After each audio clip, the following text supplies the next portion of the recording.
Tov, Arachaman ou Yakim Lanu et Sukat David à Nophelet. C'est une prière qu'on fait dans le Birkat Amazon, qu'on a instauré. Arachaman, c'est-à-dire le miséricordieux, Dieu de miséricorde, ou Yakim Lanu et Sukat David à Nophelet. Il va nous, les Hakim, on va parler de ce mot, les Hakim, Lanu, donc il va nous mettre à nous, Sukat David à Nophelet, la Souka de David qui tombe, qui est en train de tomber, c'est du présent, Anophelet ou Anophalet. Donc on rajoute cette prière, on dit Dieu, Yakim Lano, essaye d'ériger, de rétablir, de renouveler, de relever, je dirais peut-être de restaurer, c'est peut-être le terme le mieux approprié. Dieu, restaure-nous la souka de David qui tombe.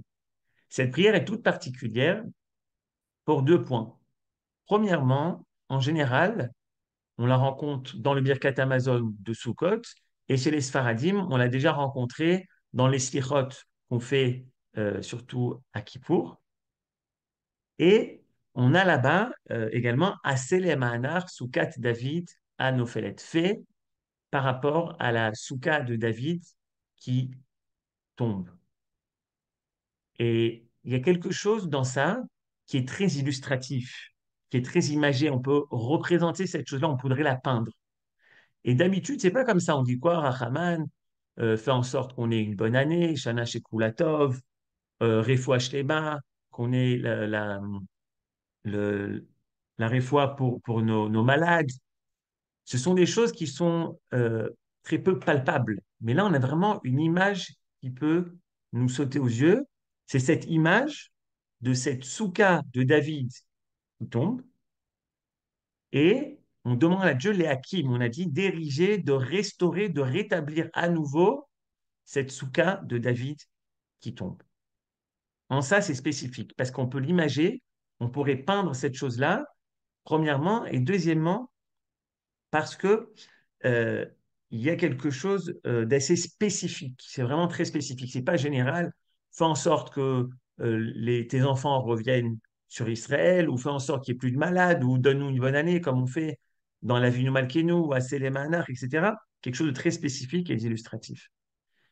Et cette année, malheureusement, euh, cette image-là de cette soukha de David à Nouphalet, elle a pris une autre dimension. Elle a pris la dimension, je ne sais pas si vous voyez là, faites-moi signe. Vous voyez le que je vois? J'ai été très ému lorsque j'ai dit ça à Kippour. Ce Harachaman, Nassé la manar souka David à fenêtre, fait en sorte pour cette souka David qui tombe. Ça m'a toujours interpellé cette expression. Et là, je me suis rappelé de ces soukottes qu'on a vues. C'est une photo qui a été prise à Kfar Aza il y a maintenant un an. Et je suis allé à Kfar Aza, je suis allé à Nir Oz, je suis allé à Sderot. On a vu ces soukottes qui étaient encore là. Certaines étaient détruites, certaines étaient maculées de sang, certaines sont restées là pendant des semaines. Quand on allait à Sderot, on a vu les balcons pleins de ces soukottes-là, qui pendant des mois n'ont pas été démontés parce que les gens ont dû fuir, parce que les gens ont été massacrés. Cette image de cette soukate David qui tombe, cette année après le 7 octobre, elle prend un point particulier. Alors, pour essayer de comprendre de quoi il s'agit, qu'est-ce que ça veut dire finalement? Pourquoi on fait un rachaman, on rajoute chacun dans sa souka, quand on fait le Birkat Amazon, on rajoute restaure-nous cette souka de David. De quoi on parle? De quelle souka? Pourquoi cette souka de David? Pourquoi elle tombe? On va essayer de comprendre tout ça. Pour comprendre tout ça, on va faire un petit détour, essayer de mieux comprendre là, justement, cette souka qui est tombée. Alors, on a eu la miséricorde des nations pendant quelques jours chez certains, pendant quelques heures chez d'autres. Et puis tout de suite, dès qu'Israël a commencé à répliquer après cette guerre où les Soukotes sont tombés, on a tout de suite eu le fait de dire que Israël faisait un génocide. Certains ont dit il faut arrêter ces crimes de guerre. D'autres ont dit arrêter tout simplement la guerre. Il faut aller au Hag, c'est pas à la Hag, c'est pas la fête, mais il faut aller là-bas au tribunal de l'instance de la Haye, de Hague. On a vu également les universités aux États-Unis, en France. On a une poussée d'antisémitisme qui s'est mise euh, à jaillir, à ressurgir. Et peut-être que dans la fête de Sukkot, on va pouvoir comprendre que la clé se trouve dans cette soukate David. On va peut-être comprendre pourquoi tellement de haine les Juifs ont, les antisémites ont envers les Juifs. Pour cela, il faut comprendre qu'il y a deux directions qui sont peut-être diamétralement opposées dans la fête de Sukkot. Il y a une première dimension qui est la fête universelle. Vous savez tous, la fête de Sukkot, on va faire là-bas 70 parim, 70 sacrifices, offrandes pour les nations. Le premier jour, on en fait 13, 12, 10, etc., jusqu'au dernier jour où on en a 7.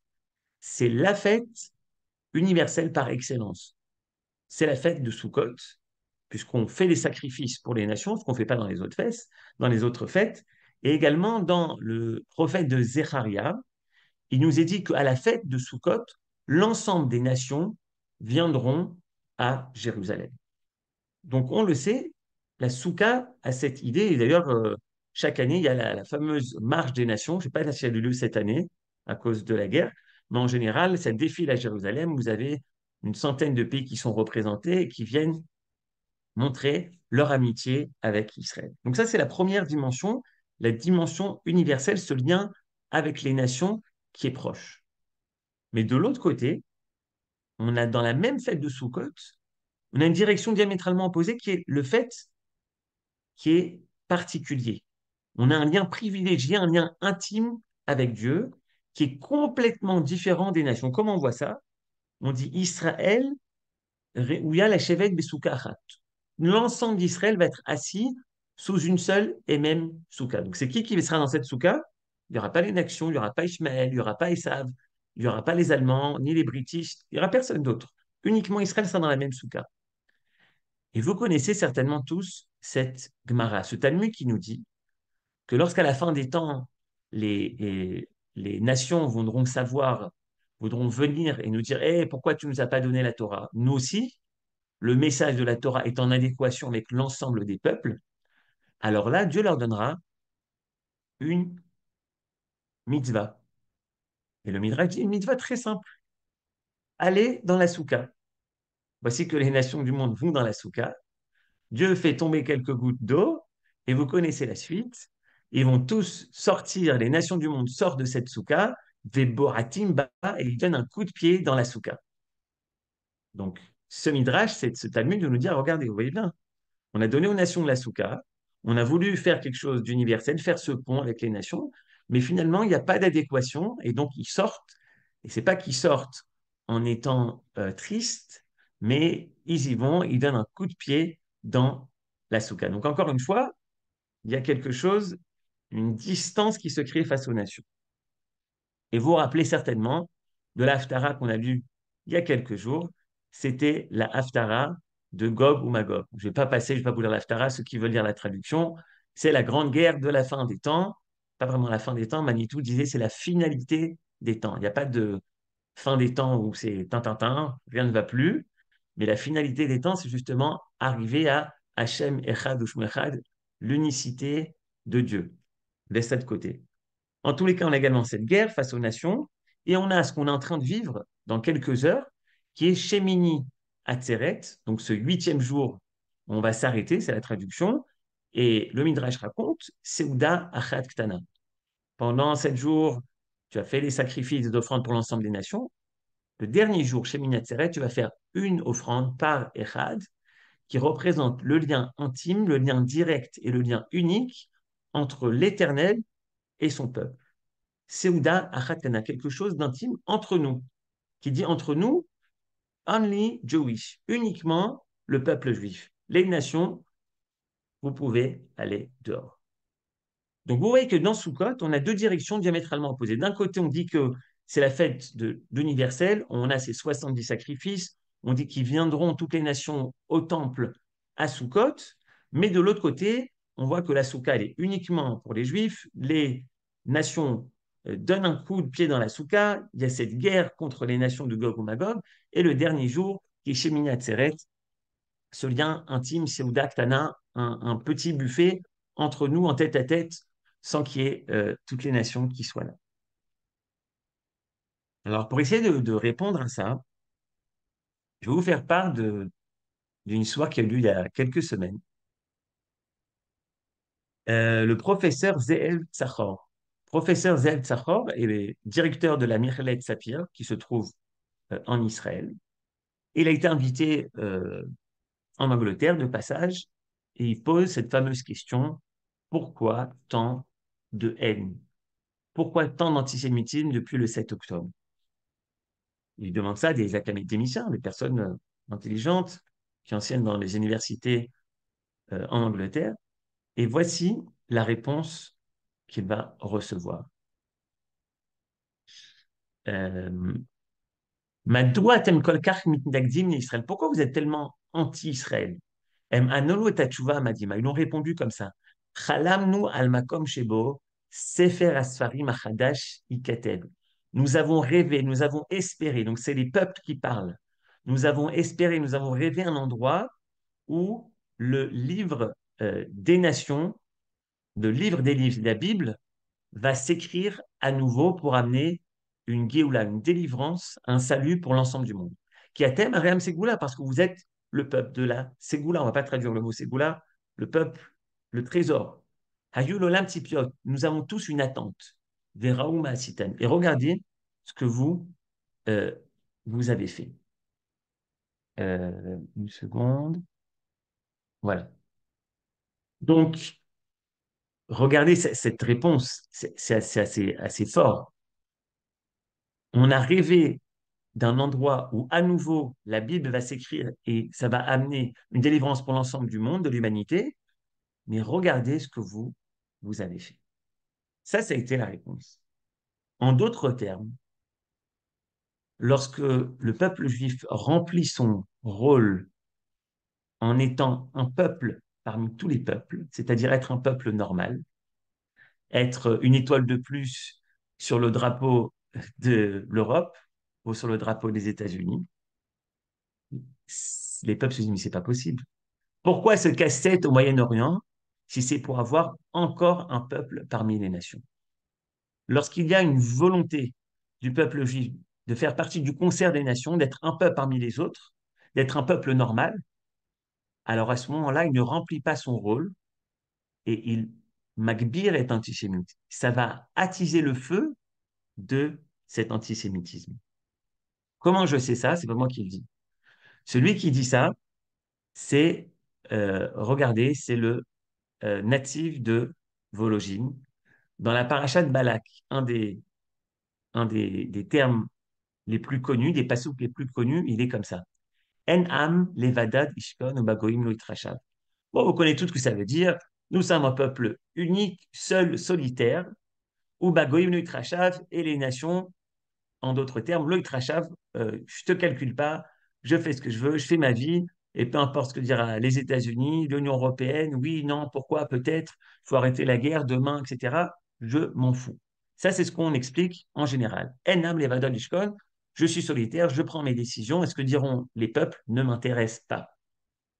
Le natif de Vologine dit quelque chose d'extraordinaire. Kacher am Israël levat, dad.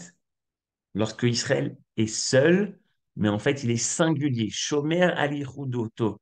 Lorsqu'il garde sa singularité léoumite, sa singularité nationale, ou shochen bemenucha bekavod. Il se trouve, il est respecté et il se trouve bemenucha d'une façon tranquille. Et l'ensemble des peuples verront que Dieu l'Éternel est avec lui et il n'y aura aucune personne qui sera capable de se mettre en confrontation face au peuple d'Israël, face au peuple Dieu. Ça, c'est lorsqu'on comprend que En Am Levadod Ishkol, lorsque je garde ma spécificité en tant que Am Hashem, le peuple de l'Éternel, alors là, personne ne vient en conflit, en confrontation avec l'homme Israël. Ubagoim, vous voyez comment il met la virgule. Enam levadol ishkon, virgule. Ubagoim, Kacher ou Rotseliot Meoravimem. Par contre, lorsque le peuple juif veut faire partie du concert des nations, veut se comporter comme un peuple normal, ou Rotseliot Meoravimem, Loït Rachav.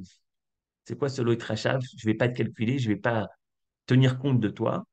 Enon Irshav Benem Litrachev Klal Adam. On ne compte pas aux yeux des nations. Vous avez compris? Dites-moi oui avec la tête. Je répète. Enam Nevadon Ishkon. Si je garde la spécificité du Ham Israël, Ishkon, c'est quoi Ishkon? Tout va bien. On est respecté par les nations. On a la Menoucha, on est tranquille. On peut même rajouter Ishkon, Similachon Shrina. Dieu est avec nous, tout se passe bien. Ou Bagoïm, mais si on veut ressembler à l'ensemble des autres nations, au Bagoïm, lorsque tu vas être comme les Goïm, comme l'ensemble des nations, lo itrachav, les nations ne te donneront aucun respect et ne feront pas attention à toi. Ça, c'est l'enseignement du natif de Vologine. Et je continue avec ce que dit le Rav Kook. Im nishkach et godlenu, anu shochachim et atzmenu. Ve'am sheishkach et atzmo, bevadai ukatan veshafel. Le Rav Kook dit dans le livre de Horoth, Im nishkach et godlenu. Si on oublie notre grandeur, si on oublie notre but, si on oublie notre sens, si on oublie qui on est,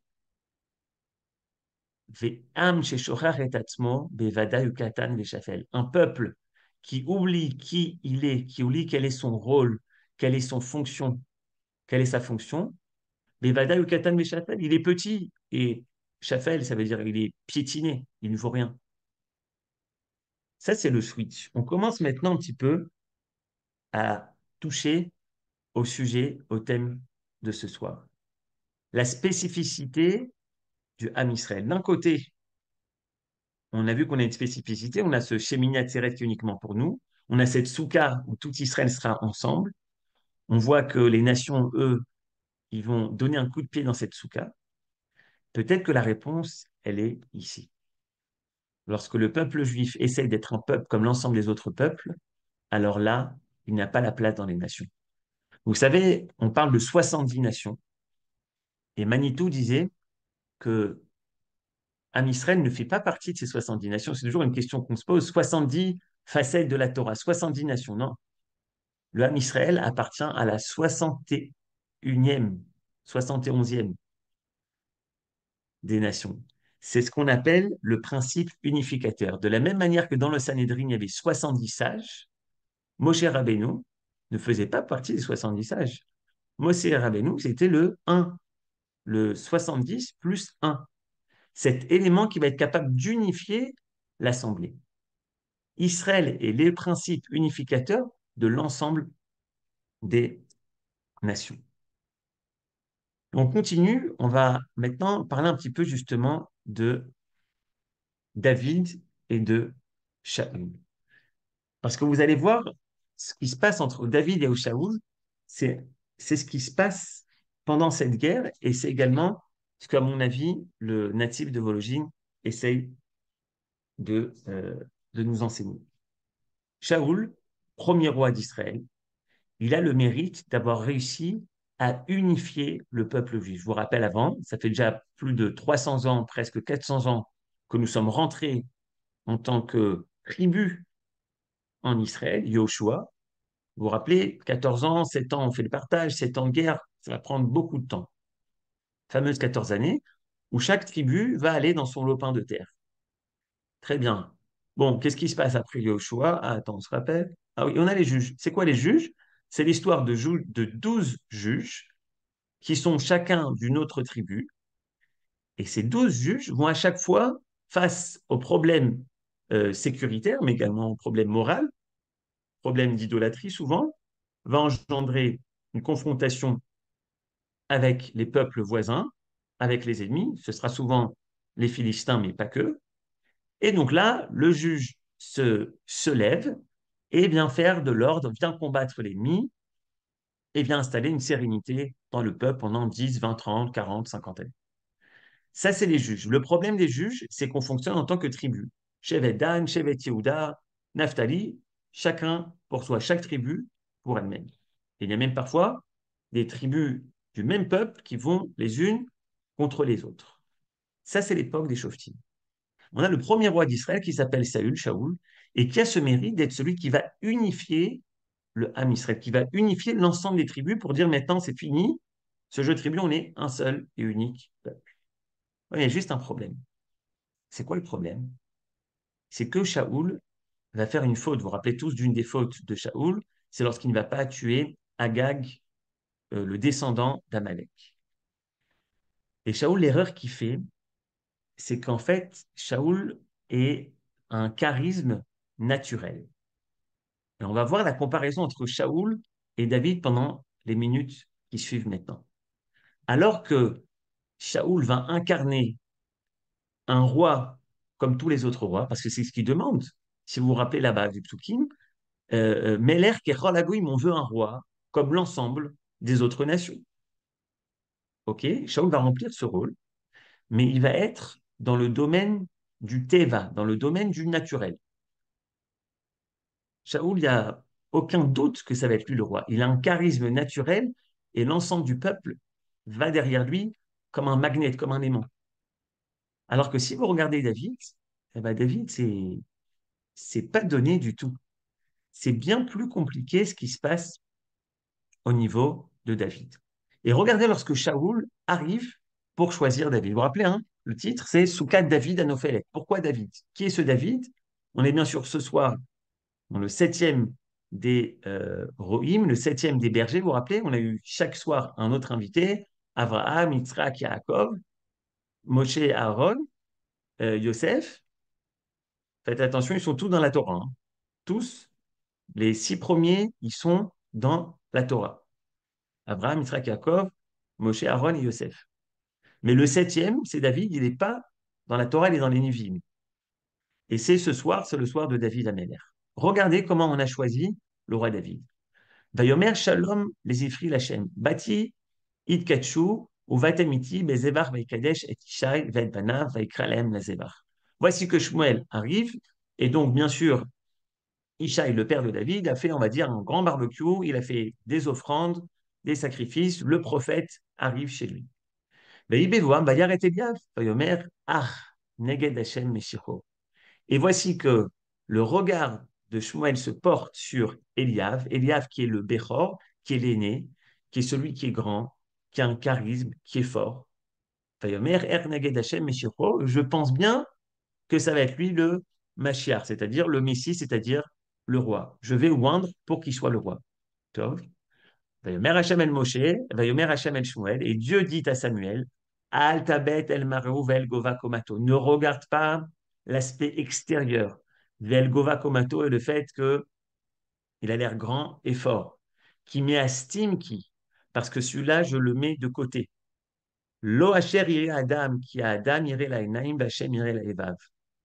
Parce que Dieu ne regarde pas comme les hommes, comme l'homme voit, ire la enaim, parce que l'homme voit avec ses yeux, Hashem ire la evav, mais Dieu sonde les cœurs.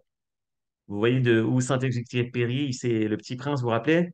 Il s'est inspiré de Shmuel ici, hein. Il n'a rien inventé du tout. L'homme voit avec les yeux, mais Dieu doit voir et sonde les cœurs. Donc, qu'est-ce qui se passe ici? De façon naturelle, ça aurait battu être David. Ça aurait être Eliav. Mais Dieu lui dit non, non, non, non. Pour David, oublie la manière où tu as choisi Shaoul. De façon naturelle, on va sur une décision, sur un choix qui est bien au-delà du côté naturel. Et regardez la suite. Vayomer Shmuel Elishai, Hatamonari, Vayomer Od Sharakatan, Venir Roe Betson. Il dit, mais c'est fini, là, t'as plus d'autres enfants. J'ai passé un petit passage, mais il va passer devant les sept fils d'Ishai. Rien du tout, Walou, il n'y a personne qui est en adéquation pour devenir le futur roi du royaume d'Israël. Venir Wetson, Shmuel Elishai, Shalcha avec Renon Kilo, Nasov Adbopo. Il lui dit, oui, t'as un autre fils? Oui, oui, j'en ai un petit là-bas, un jeune berger. Vaishlach, Vaïvu, Veu Admoni, Imyefe Naim, Vetov Rui. Et voici justement qui vont amener ce fameux rouquin, mais qui a un regard tov, qui a un bon regard.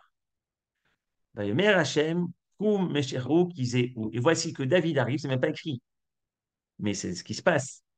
Lorsque ce fameux jeune petit rouquin arrive, Vayomer Hachem Koum. Et Dieu dit à Shmuel, lève-toi, Meshechu Kizéou. Ouans-le, fais-le Messie, fais-le roi, parce que oui, c'est lui.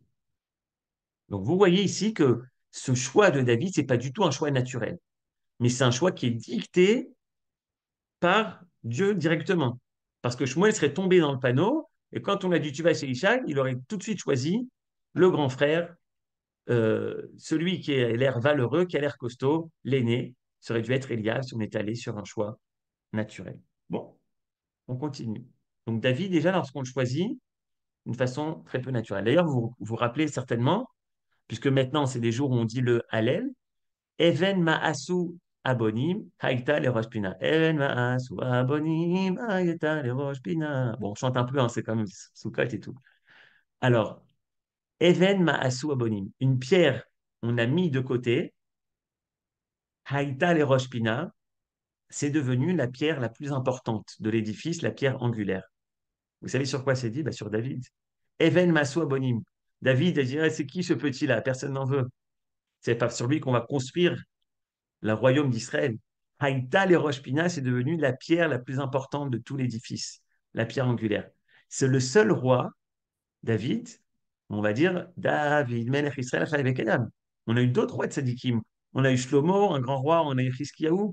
Mais c'est le seul David qu'on va dire qu'il est Chaïv Kayam, qui vit, qu'il est existant. Donc, David Améler, un choix, non pas un choix naturel, mais un choix qui est l'ordre de l'au-delà du surnaturel. Et regardez, la première fois que le roi David va être sur la scène nationale du Ham Israël, c'est pas en tant que berger, bon, c'est un berger super, mais personne ne le connaît. Il joue de la harpe, c'est super, mais pas grand monde le connaît. Mais la première fois qu'il va être connu, c'est bien sûr David contre Goliath. Lorsqu'il y a ce David contre Goliath, tout le monde commence à connaître David et on va dire que David commence à avoir des fans, quoi, un fan club. Ça, c'est ce qui se passe. Regardez comment le texte nous raconte cette fameuse histoire de, euh, de David, du combat. ויטוש דוד את הכלים, מעליו על ידי שומר הכלים, וירוץ מערכיו, ויבוא שאול לאחיו. Non, une seconde, est-ce que c'est celui-là? Ouais, voilà. Vous me devez même, Véniche, Goliath.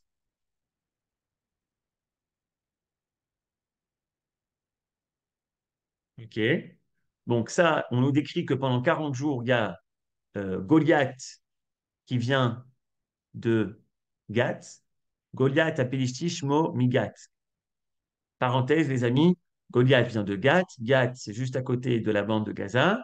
Et le Midrash nous raconte que Goliath est le fils de, du prophète Shimshon. Vous vous rappelez Shimshon, Samson? Celui qui avait les cheveux, qui lui donnait la force, etc. C'est à comprendre. Mais en réalité, la force que Goliath a, qui est un Philistin, qui vient de la bande de Gaza, donc de Gath, toute la force qu'il a, il l'a pris en fait de Shimshon Hagibor, puisque Shimshon va être pris et va mourir dans les portes de Gaza. Mais tout ça, il faudrait faire un cours entier sur ça. Bref, donc Goliath arrive pendant 40 jours et il dit, venons faire un battle, un combat un contre un. Ça fonctionne? Non, ça ne fonctionne pas parce que pendant 40 jours, il n'y a aucun guerrier de chez Shaoul qui est capable de venir, de descendre dans la vallée de Héla et de dire, j'y vais. Jusqu'à que David arrive.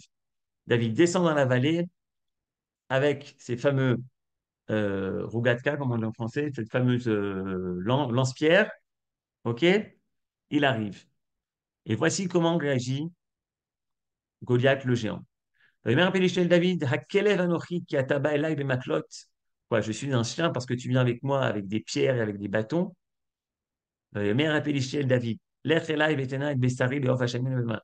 t'inquiète pas, en 2 secondes, je vais te donner deux temps, trois mouvements, je vais t'arracher et tu vas être pourrir ici et tu vas être mangé par les oiseaux qui vont passer ici. Vayomer David el Peishi, Ata Baelai Bechere ou Bechanit ou Bekidon. Toi, tu viens ici avec une épée, avec un bouclier et avec un casque. Va Anochi, mais moi je viens, Beshem Hashem Tsevakot Eloke Maachot Israël Asher Rafta. Moi je viens ici au nom de Dieu, Hashem Tsevaot, Dieu C'est pas le Dieu l'Éternel, mais c'est Dieu Tsevaot, qui vient du mot Sava, l'armée, le Dieu des armées. Eloké Marachot Israël, celui qui est le Dieu des combats d'Israël. Asher et Rafta, que tu as osé injurier. Toi, tu viens avec ton casque, avec ton épée, avec ton bouclier. Moi, je viens au nom de l'Éternel, le Dieu de l'armée, que tu as osé insulter. Ayom Azé, aujourd'hui, Issagera Hashem Biyadi. Dieu va me donner entre tes mains. Non, je vais gagner la bataille. Veikiticha veistarti et roshecha malecha, et je vais te trancher la tête. C'est moi qui vais te trancher la tête. Yesh Elohim le Israël. Parce qu'il y a un Dieu à Israël. Veidou kol hakal hazeh, ki lo bacharev ou bachanit yoshé Hashem.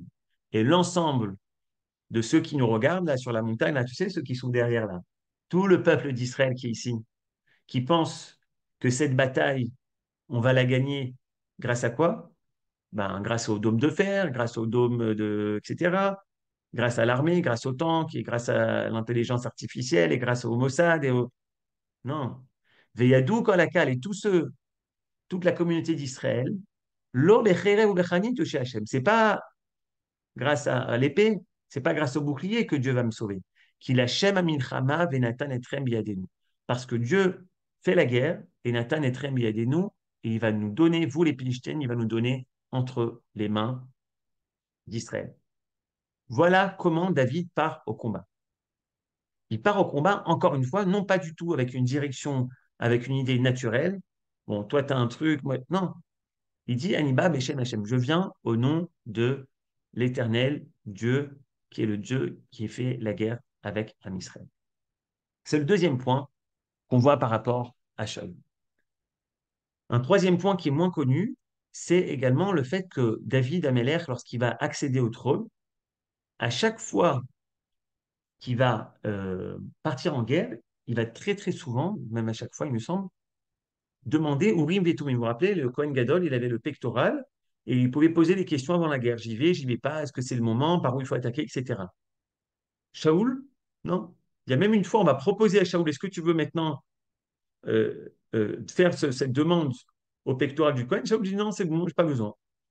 Et tu as, la possibilité, fais-le. Non, non, j'ai pas besoin. Parce que Shaoul va dans le derech hateva, va dans le côté naturel. Et David va dans un côté qui est au-delà du, euh, du naturel.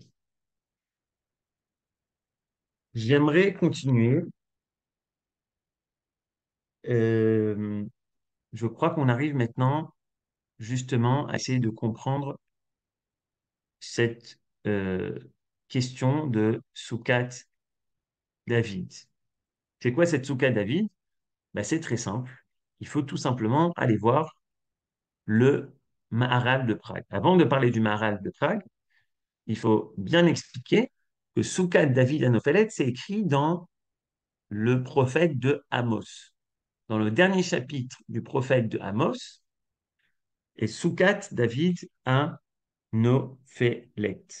C'est comme ça que c'est écrit là-bas. Donc cette expression, on n'a pas inventé, ce ne sont pas les maîtres d'Israël qui ont inventé cette expression, mais c'est écrit dans le livre d'Amos, dans le dernier chapitre. Mais à quoi Amos fait référence? Alors, on aurait pu penser qu'il fait référence peut-être au Beth Amikdash, parce que vous savez que le Beth Amikdash s'appelle plusieurs fois dans les Télim et dans d'autres endroits s'appelle Souka. Mais là, le Maharal de Prague va dans une autre direction, on va lire ensemble. Dajenikra Malchut David Souka. La royauté de David s'appelle Souka, qui colle Malchut Nikret Baït, parce que l'ensemble des royaumes s'appelle maison, Baït. Moshe Bilvayas, Laem Batim, Shemot. Baït Kivunat Malchut, les fiches Edavar ou Metziut Razak, Baolam Nikra Baït. Parce que Baït, c'est quelque chose de certain, il y a une certitude, il y a quelque chose de fort, de posé, c'est encadré, c'est posé, c'est donc une Baït. C'est une maison, c'est donc une Malchut, c'est un royaume. Chez Binyan Kavua, c'est un bâtiment fixe. Donc cette idée de bâtiment, de fixe, de quelque chose de matériel qui est ancré, bon, bah, ça fonctionne, ça c'est la royauté, quelque chose de fort, d'ancré. Et donc la royauté s'appelle la maison. la malchoute. Donc, moi, Keuna, Nichel Benan, Mina Choska. Alors, regardez. Et ça, c'est sur, finalement, qu'est-ce qu'on attend de cette notion de malchoute, de royauté. Qu'est-ce qu'on entend, mais également qu'est-ce qu'on attend du roi. La première définition qu'on pourrait donner, et qui est celle naturelle, c'est que finalement le roi et le royaume doivent être capables de mettre en place toutes les euh, données pour la réussite matérielle d'un pays. C'est-à-dire que Macron ou Biden ou Trump ou Poutine, il est élu parce qu'il doit répondre, il doit mettre en place un projet économique, un projet militaire. Il doit être capable de répondre aux besoins matériaux de la société laquelle il va diriger. Et c'est donc pour ça qu'on va avoir toutes sortes de paramètres qu'on peut bien sûr quantifier, que ce soit le PIB, que ce soit le niveau de vie, que ce soit la longévité, le nombre de startups par kilométrage, et toutes sortes de données où on se dit le rôle du roi, c'est de permettre l'économie, la prospérité d'un pays. Mais vous allez voir que en fait, c'est pas du tout ça. Le Maharal de Prague me dit, vous n'avez pas compris. Lorsque je sors de ma maison et je vais dans la soukha, je dois, ce qu'on a dit beaucoup cette année, changer de conception, faire un switch dans ma tête et me dire, mais finalement, qu'est-ce que moi j'attends du roi? Ce que j'attends du roi, c'est pas ce que j'attends d'un patron. Un patron, il a une société et lui, il doit diriger sa société. A, B, C, D, il y a du salaire qui tombe chaque mois, ça fonctionne bien, on vend le produit, tout fonctionne. Le côté matériel, le côté sécuritaire, tout fonctionne. Ça, c'est le rôle d'un patron. Mais le rôle du roi, c'est d'être capable de sortir de sa maison et d'aller dans la soukha. J'attends pas du roi que tout fonctionne comme sur des roulettes au niveau financier, au niveau matériel. Mais j'attends du roi, j'attends du Meller quelque chose d'autre. J'attends que le Meller donne un sens moral, dans un sens spirituel. Vous savez que le mot Meller, ça vient du mot l'aléret, aller, avancer, léolir. À Meller, molir, le roi, c'est celui qui me fait avancer. Mais il me fait avancer vers m'élever en fait. Il me fait grandir vers quelque chose de plus moussari, de plus moral, de plus juste, de plus fin, qui se relie à l'éternité.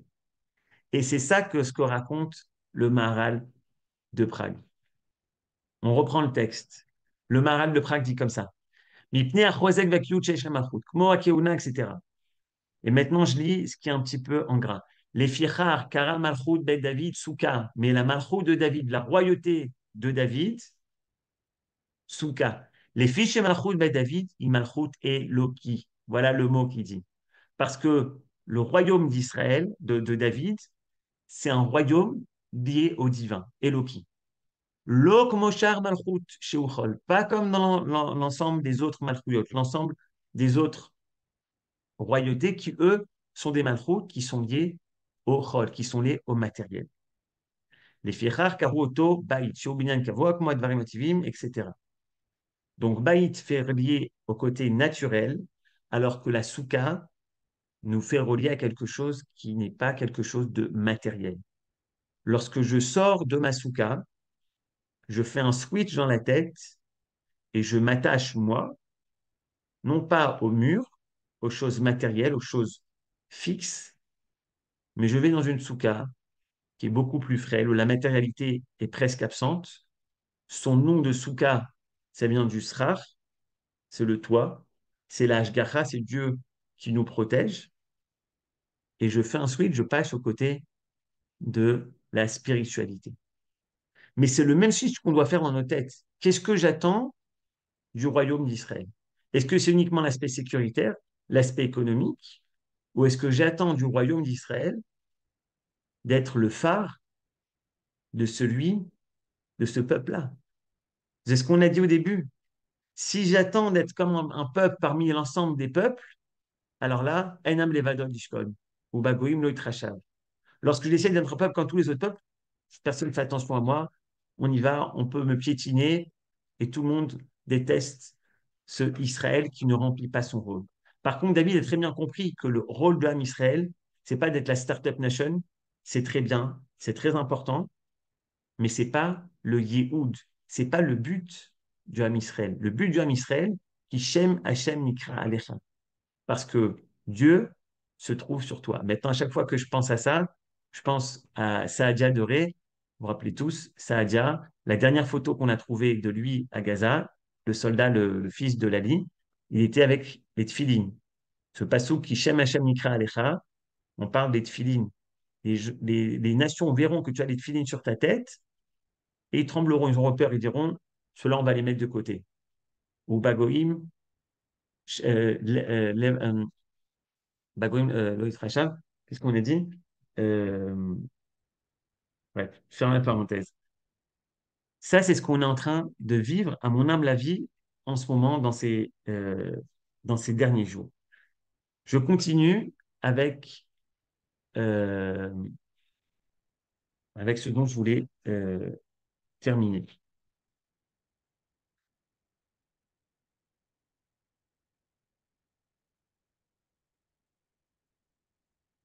Le royaume de David, c'est ce roi-là qui va nous livrer les Teilim, qui va nous livrer les Sari et Ranenu Alechai.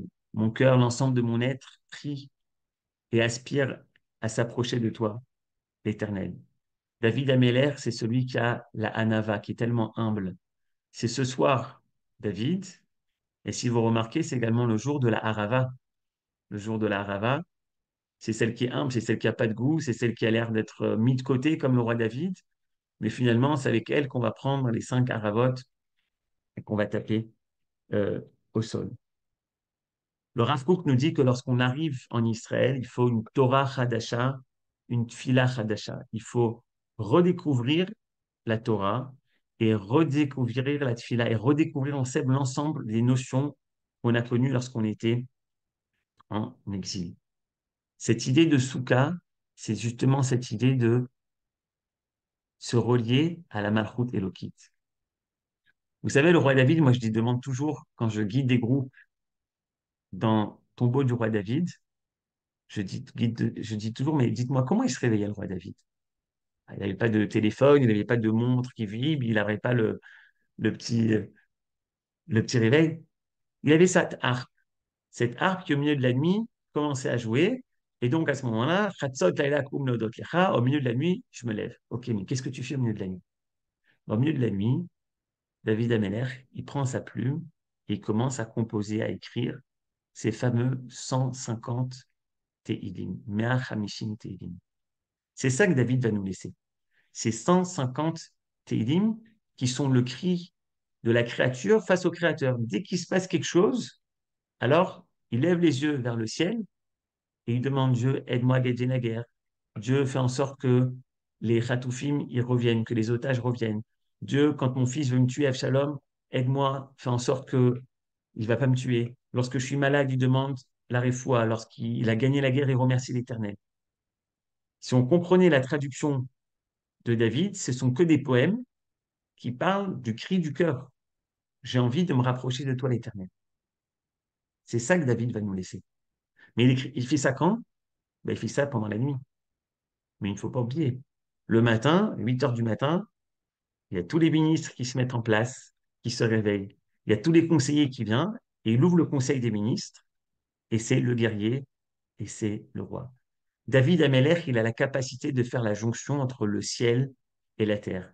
Celui qui compose les Tehillim et celui qui est capable d'être un guerrier face à Goliath. Celui qui va nous laisser ses 150 Tehillim et qui pendant 40 ans, il va être le roi d'Israël. Ça, c'est ce point de connexion de David Ameller, ce lien. Parce qu'il ne va pas rester Tivi, Malchut Tivit, comme Shaoul, un royaume naturel, mais il a ce lien avec le surnaturel. Et donc, c'est lui qui va commencer la construction du temple, et ce sera son fils, Shlomo, qui va terminer la construction du temple. J'aimerais finir avec quelques images que j'ai vues ces derniers jours et qui, je pense, sont vraiment reliées euh, à ce qu'on vient d'expliquer. Ce qu'on vient d'expliquer, on peut l'expliquer différemment. C'est bien sûr ce qu'on appelle Malchut, Mashiach ben Yosef, Mashiach ben David. Si vous vous rappelez, le roi Shaoul, il est de la tribu de Benjamin. Benjamin, c'est un des enfants de Rachel, et c'est donc ce qu'on appelle le Messie, le Mashiach, descendant de Yosef. À chaque fois, avant d'arriver au Mashiach descendant du roi David, on va retrouver en début de royauté, on va voir le Mashiach descendant de Benjamin ou Yosef. C'est un peu pareil, ces deux frères, c'est Benjamin et Yosef, ils ont la même mère, c'est Rachel. Petite parenthèse, regardez comment s'appelle aujourd'hui le roi qu'on a en Israël. Ça, c'est Mashiach ben Yosef. C'est celui qui est descendant de Yosef, qui s'occupe de quoi Yosef? Yosef, c'est l'élément du shor, du taureau. Le taureau, c'est celui qui travaille la terre. Celui qui est capable de nous ramener en Israël, de ramener une économie et d'unifier le peuple. Ça, c'est Mashiach ben Yosef, le Messie de Yosef. Mais on doit passer à la deuxième version, qui est la version Mashiach ben David, celui qui est descendant de David, qui ne va pas uniquement s'occuper du côté terrestre, mais également du côté céleste. Alors regardez, parce que j'ai vu quelques images euh, aujourd'hui. Alors essayez d'imaginer qu'est-ce qui sort là. Ok, vous voyez une veste, qu'est-ce qui est en train de sortir à votre avis? Vous pouvez l'écrire dans le chat. טוב, הנה פה, Vous voyez ici face à vous, קיצור שלי, ללולב, tout simplement un זה נפתח soldat ככה, qui se trouve au Liban et qui a accroché à son gilet מושך pare-balles. גם, Vous devez deviner ce que c'est, hein? ואני מושך את הלולב, Hein? Mais c'est un loulave, les amis. שהשעה קיבלתי Voilà comment les כדי soldats לסדר את השקעה, partent. Ils accrochent au derrière נכנס בבטחה, de leur gilet pare-balles un loulave, mais c'est pas fini. נכנס בלחץ, Parce qu'il va vous montrer également אפשר לו קצת qu'il a pris un loulave avec lui, il a pris un étrog. זה Alors son étrog, הסביבה, יש לו il l'a סטוטו mis, שלא ימרח donc je אותו, crois qu'il explique que c'est un genre de reste נכנס לתיק, de grenade. Pas la grenade de Rosh Hashanah, hein, la grenade בצורה הרמטית. pour tuer les terroristes. Voilà, il va vous montrer. אחד, Voilà. כמובן, זה לא... Moi, ça, j'ai beaucoup d'émotions quand je vous montre ça. C'est-à-dire qu'aujourd'hui, on a des soldats שמור qui היטב, sont véritablement les élèves du roi David, qui sont capables קיצור, de partir à la guerre avec, אחד במינו, dans une main, שזה עבוד, un télim, עדיין בריא, dans l'autre main, un M6 Esrei, בריא, un gilet pare-balles, avec derrière le gilet pare-balles le loulav, avec une kippa et avec un casque. Ça, c'est les élèves du roi David. Ceux qui sont capables aujourd'hui, non pas de rester dans Kippat Barzel, non pas de rester uniquement dans le dôme du rocher, le dôme, pas du rocher, le dôme de fer. C'est encore, mais justement, il y a le dôme de fer, mais oui, mais derrière le dôme de fer, il y a des miracles, il y a Dieu qui dirige tout ça. Voilà, il vous dit bye bye. Comment il s'appelle à votre avis ce bonhomme-là? Comme par hasard, il s'appelle David, ce soldat. Moi, j'ai rien dit. Encore une autre image, puisque le cours ce soir, il est les Nous Nishmat, deux personnes très importantes à mes yeux. C'est les Lou Nishmat Sophia Simcha Bat Rava Shimon et également Roni Ganizat. Roni, c'était ça. Il est tombé il y a moins d'un mois. On est encore dans les Shloshim. Et Roni, c'était cette joie. C'était quelqu'un qui est monté en Israël il y a une quinzaine d'années et qui a été un peu à la yeshiva, qui a fait des études et qui a toujours gardé ce lien avec la Torah, mais être capable de dire la Torah, oui, mais c'est une Torah qui vient justement se réaliser dans la matérialité, dans ici terrestre. Faire ce lien comme David. Et Roni, vous savez que Roni, ça vient m'ont raconté la simcha, la joie. Et c'est ce qu'on est en train de faire ce soir. Ce soir, on est sous la soukha du roi David. Et en fait, Sukkot, c'est quelque chose qui vient terminer, qui vient finir l'ensemble des trois fêtes, Pessah, Shavuot et Sukkot. Vous savez que le mot simcha, c'est une joie qui vient compléter. Il y a toutes sortes de mots en hébreu pour dire la joie. Mais simcha, c'est quelque chose où on arrive à une complétude. Et Sukkot a la capacité, d'un côté, de fermer, de compléter le triptyque qui est Pessah, Shavuot et Sukkot. Mais la fin de Sukkot, là on est ce soir, David, c'est également la faculté de fermer les fêtes qu'on a eues avant, c'est-à-dire Rosh Hashanah, Kippour et Sukkot. D'ailleurs, certains qui disent Ana Hashem Oshiana. C'est quoi Oshiana? C'est sauve-nous, Na c'est nous et 51. Si vous comptez, ça fait 51 jours qu'on dit tous les jours qu'on a commencé le mois d'Elul. Et on dit tous les jours Mizmor et David Ori Vishi. Voici le psaume de David Ori Vishi. C'est-à-dire que le roi David, c'est celui qui vient céder, qui vient compléter l'ensemble de tout avec le Mashiach. Vous savez que le trône divin a 4 pieds. Les 3 pieds, c'est Abraham, Yitzhak et Yaakov. Et le 4e, c'est le roi David. Nous sommes dans une génération, en ce moment, depuis le 7 octobre, à mon humble avis, on a commencé un processus sociologique qui est en train de nous montrer qu'on est en train de passer du Mashiach ben Yosef au Mashiach ben David. Je ne sais pas quand ce sera, combien de temps ça va prendre, mais c'est certain. Aujourd'hui, lorsque vous voyez ces soldats, lorsque vous entendez les sociologues qui parlent, lorsque vous voyez ce qui se passe autour de vous, on est en train de passer dans cette dimension. Cette dimension où il faut maintenant comprendre qu'on n'est pas un peuple comme tous les autres peuples. L'homme Israël, il doit se connaître lui-même. Et lorsqu'il saura qui il est véritablement, alors à ce moment-là, il pourra être la lumière des nations. Pendant 2000 ans, on avait beaucoup de notions de Torah, mais on ne savait pas comment les concrétiser, comment les ancrer, comment faire venir l'idéal de Torah, de Moussar, de justice, de bien, comment l'ancrer dans une société. Ça, c'est le défi qu'on a aujourd'hui. Pendant 70 ans, on avait un peu oublié ce défi. On s'était concentré sur le défi sécuritaire, on s'était concentré sur le défi économique, et on est en train de le relever. Mais le défi moral, le défi qui nous relie à ces Malchut by David, c'est maintenant qu'il est en train de ressurgir, mais on a également les outils pour pouvoir répondre à ça. Et je finirai par cette photo, qui est pour moi magnifique, la photo du Rav Hanan Shukroun. Vous voyez, soldat au Liban, avec Sasuka, et voilà ce qu'il écrit à côté du Ramchal. Ve'or Hashem Baruch Hu, et voici la lumière de Dieu, Meir al-Rosham, qui illumine la tête d'Israël, ou Matrim, elle couronne la tête d'Israël, Beofen, Chétier, et Matam Nofelet al Kol Oven, d'une façon qu'il y ait la peur qui tombe sur tous nos ennemis. Voici ce que le Ramchal dit sur la mitzvah de Souka, que lorsqu'on est dans la Souka, la lumière de Dieu est sur nos têtes et ça fait tomber la peur sur l'ensemble de tous nos ennemis. Alors, Bezrat Hashem, Arachaman Yakim Lanu et Soukat David Anophelet, c'est peut-être pas un hasard s'il y a quelques semaines, le nom de cette guerre a été changé. Vous vous rappelez comment elle s'appelle maintenant? Elle s'appelle plus Harvot Brazel, elle s'appelle Milchemet Hatkuma.